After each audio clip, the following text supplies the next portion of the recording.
Саламатсыздарбы, кыргызстандыктар, кыргыз элим. Москвадан чоң салам.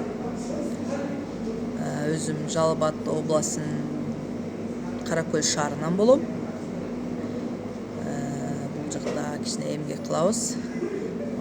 Кичине конкурска катышып коелу деп ойлодук. Абдималик Шарматов агайыбыздын «Асмандагы жылдызым». Сагыныч сага артылып, элесиң мени азгырып, издөөгө салат жүрөгүм, табууга шашып ашыгып. Асмандагы жылдызым, жүрөктөн сүйгөн нур кызым, мен сени көккө кармайын, болорсуң менин ырысым. Сөздөрүң ширин бал таттуу, көрсөм дем сени бир арзуу. Махабатка малынып, жолуксак бакта алчалуу.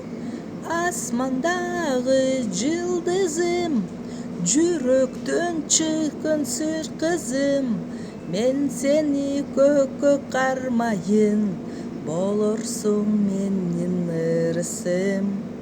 Тарынсам сени кечиргин, табылбай бүгүн эртеңин. Теңирим сага коштурсун, бир гана менин тилегим. Асмандагы жылдызым, жүрөктөн сүйгөн нур кызым, мен сени көккө кармайын, болорсуң менин ырысым.